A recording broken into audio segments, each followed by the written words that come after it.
Tinipon ng Kamara ang mga ahensyang sakop ng sektor ng enerhiya upang pag-usapan ang panukalang alisin ng system loss sa singil sa kuryente ng mga consumer.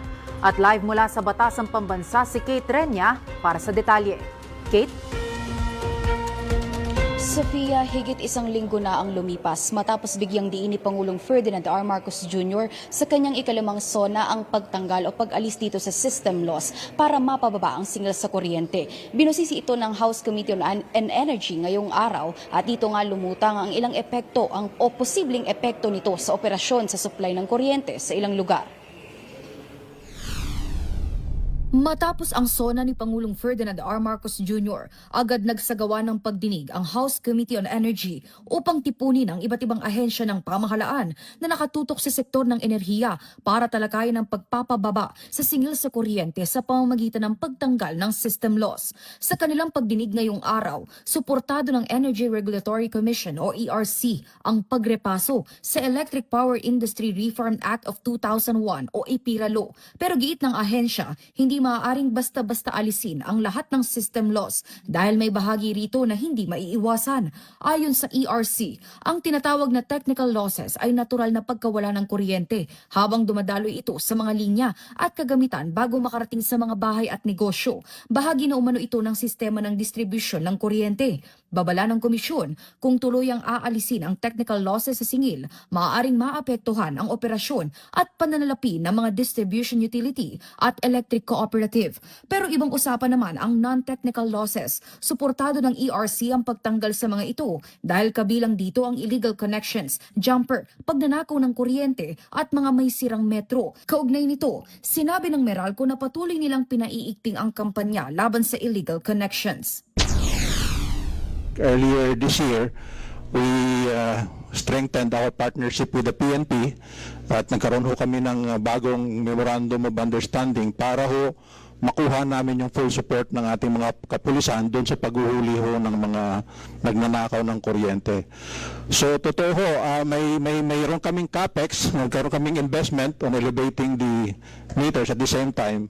Talaga may warm bodies ho na umiikot araw-araw. Mga 500 ho yung katao plus hindi pa nabibilang doon yung mga kapulisan. Ayon naman kay Department of Energy Secretary Sharon Garin, posible namang mabawasan at sa kalaunan ay maalis ang system loss. Pero kailangan anya ng malaking puhunan, sapat na panahon at mahigpit na pagpapatupad ng batas bago ito maisakatuparan. We just need time to really make a proper assessment, Mr. Chair. We will submit. We're trying to be as fast as we can. Kaya lang marami talagang co-ops si Admin Nani, and we have private utilities pa, and also on the transmission side we need to assess also kung may improvements pa nga kailan. Pero pwede po siya, Mr. Chair. The President was correct in saying na that people should not be paying for electricity na dahil hindi nagbabayad or the inefficiency of our co-ops. It is correct, sir, but we don't also want co-ops to suffer too much na baka malugi sila at mawalan tayo ng electricity sa isang area. It has to be balanced, but we'll work on it, Mr. Chair. Nakikiisa naman ang National Grid Corporation of the Philippines o NGCP sa hakbang ng Kongreso. Bukod dito, may paglilinaw rin ang ahensya sa mga issue pagdating sa paniningil sa technical at non-technical losses maging sa line rentals sa kuryente. Sa simula pa lamang ng NGCP ay hindi po naniningil para sa technical or non-technical systems loss.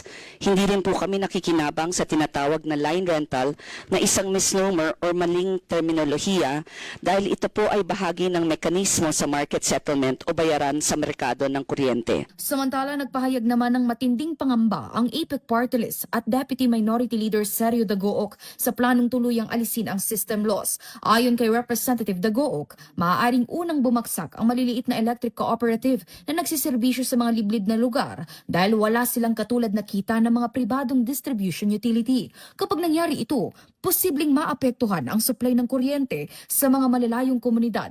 Dagdag pa ni Dagook, kung maaamyandahan man ang EPIRA Law, dapat din isaalang-alang ang kalagayan ng mga electric cooperative. Kung i-remove outright yung systems loss na yan, charge, ay ang una pong magsira ay electric cooperative kasi wala pong portion doon sa sinisingil nila ngayon na pangsalo doon. Whereas sa private, baka kung mababa na yung losses nila, baka kakayanin pa nila ng ilang buwan, ilang taon.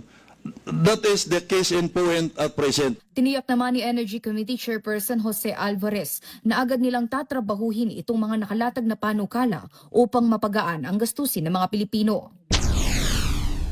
Napakinggan namin, nakikinig po kami sa mga hinaing ninyo at gagawin namin ang lahat.